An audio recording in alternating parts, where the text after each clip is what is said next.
अस्सलामुअलैकुम वरहमतुल्लाहि वबरकातुहू। कैसे मेरी प्यारी बहनें और मेरे प्यारे भाई, आप सब उम्मीद करती हूँ खैरियत से होंगे। आज हम बनाने जा रहे हैं पुडिंग, वो भी बग़ैर अंडों के।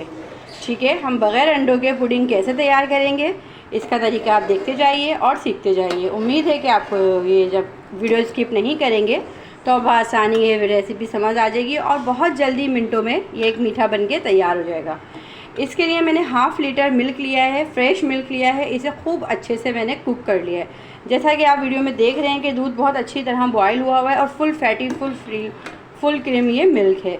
अब इसके अंदर मैं हस्बे ज़ायका जो है सबसे पहले जो है चीनी ऐड कर दूँगी, टू टेस्ट। हमारे घर में मैं आपको हमेशा कोई भी जब मीठा बना रही होती हूँ तो आपको बताती हूँ कि हमारे घर में मीठे की मिकदार बहुत कम यूज़ की जाती है। मज़े की बात तो ये है कि हमें मीठा पसंद बहुत है, लेकिन हम मीठे के अंदर मीठा बहुत कम खाते हैं। मज़े की बात ये है। खैर, हमने इसके अंदर जो है तकरीबन 4 टेबल स्पून के करीब चीनी ऐड कर दी है, क्योंकि बाकी चीज़ें ऐड करूँगी मैं तो उनके अंदर भी मिठास है। अब इसे चीनी ऐड करने के बाद हम इसे खूब अच्छी तरह मिक्स करेंगे। मिल्क जो है ऑलरेडी कुक हो चुका है। अब ये पुडिंग मैं किस चीज़ से तैयार कर रही हूँ आपको वो दिखा देती हूँ। ये पुडिंग मैं तैयार कर रही हूँ जेलेटिन पाउडर से। जेलेटिन पाउडर से पुडिंग बहुत बेहतरीन बनती है। जो लोग अंडा नहीं खाते और बच्चों के लिए भी फ़ायदेमंद है, हड्डियाँ मजबूत करता है ये। ठीक है, और सेकंड ये कि एक बहुत मज़ेदार मीठा, बहुत गुड लुकिंग मीठा हम जेलेटिन पाउडर से तैयार कर लेते हैं। इसको मैंने एक साशे जो होता है, एक पैकेट का जो एक तो फुल पैकेट मिलता है और एक साशे मिलता है। मैंने इसका साशे लिया था क्योंकि मैं हाफ़ लीटर में बना रही हूँ। 50 रुपये का इजीली मार्केट में मिल जाता है।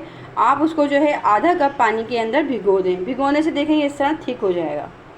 ठीक है, अब हम इसे दूध के अंदर ऐड करेंगे। जिस वक्त आप इसे दूध में ऐड करने लगें तो इसे एक बार फिर आप अच्छे से चला लें जेलेटिन पाउडर को, और फिर दूध में जल्दी से इसको ऐड कर दें और स्पीड के साथ आप इसको चलाती जाएं ताकि इसमें कोई गुठलियाँ ना बने। बिल्कुल इसी तरह बस अपना ध्यान रखें कि कोई छींट आपके ऊपर ना आ जाए। बस स्पीड से आपने इसको चलाते जाना है, खूब अच्छे से मिक्स कर लेना है।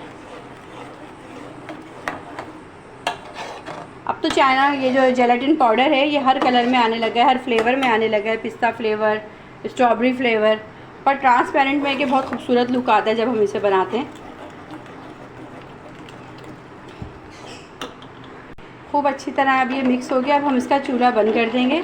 चूल्हा बंद करने के बाद अब आपने इसको तकरीबन 3 से 4 मिनट तक मुसलसल चलाते रहना है, क्योंकि हम इसमें चीज़ें ऐड करेंगे तो वो चीज़ें जो हैं इसमें जाके मेल्ट ना हो जाए।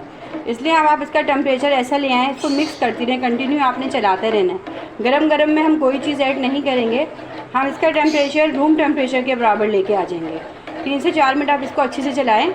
और ये जो है देखिए अभी से भी थिक होना शुरू, बहुत जल्दी थिक होना शुरू हो जाता है, क्योंकि इसका काम ही बाइंडिंग करना है।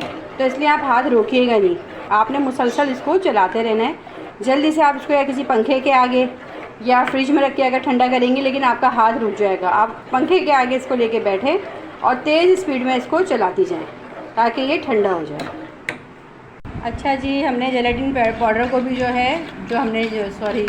चाइना ग्रास को दूध में बॉयल करके उसको ठंडा कर लिया। उसके बाद अब हम इसकी जो प्रिपरेशन है वो अब आपको बताते हैं हम गार्निश किस तरह करेंगे। मेरे पास कुछ फ्रूट हैं, ये मैंने कटिंग करके बाउल में डाल दिए। बनाना है और पीच है।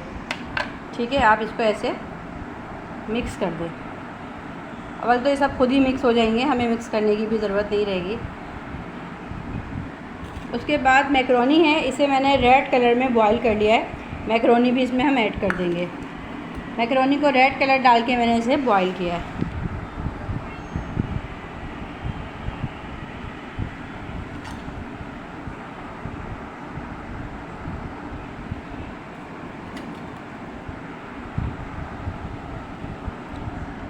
अब ये ग्रीन जेली है। अच्छा, जेली तो आप सबको पता ही है। जमाने के लिए हम 1 कप गर्म पानी कर लेते हैं। गर्म पानी करने के बाद उसके चूल्हा बंद कर दें और फिर जो जेली का पाउडर होता है वो आप उसमें ऐड करें, तो फिर बहुत अच्छे से आपकी जेली जमती है।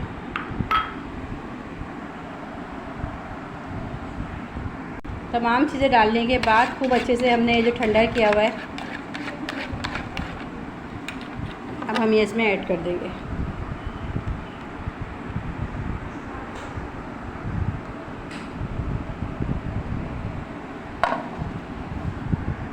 इसमें जब आप ये चाइना ग्रास डालेंगी तो आपने इसको इस तरह करके, आपने इसको स्पून को फुल मिक्स नहीं करके चलाना, आपने इस तरह करके इसको प्रेस कर देना है, ताकि नीचे जो हमने जेली डाली है और जो फ्रूट डाले हैं वो उसमें खूब अच्छे से प्रेस हो जाएं। ये देखिए, आप देख रही हैं ना कितनी जल्दी जमना शुरू हो जाती है। बस इसे हम 1 घंटे के लिए तकरीबन जो है फ्रिज में रखेंगे, ज़्यादा लॉन्ग टाइम नहीं। लेकिन इसको जब हम डिश आउट करके खाते हैं ना तो बहुत खूबसूरत सा इसका लुक आता है, वो मुझे बहुत खूबसूरत लगता है। खाने में भी मज़ेदार होती है और देखने में भी।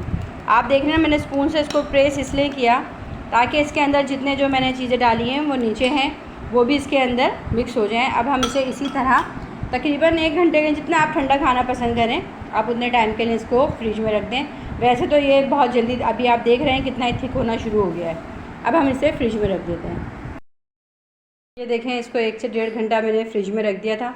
माशाल्लाह कितने अच्छे से सेट हो गई है, खूब अच्छे से थिक हो गई है। ये विदाउट एग पुडिंग जो थी मेरी चाइना ग्रास से तैयार किया है। उम्मीद करती हूँ कि आपको ये रेसिपी पसंद आएगी। फ्रूटी समझ लें, फ्रूटी पुडिंग है ये। आपको पसंद आए तो इस रेसिपी को लाइक, शेयर और सब्सक्राइब ज़रूर कीजिएगा। इसको एंजॉय कीजिएगा, दुआओं में याद रखिएगा। मैं नेक दुआओं के साथ आपसे इजाज़त चाहूँगी। अल्लाह हाफिज़।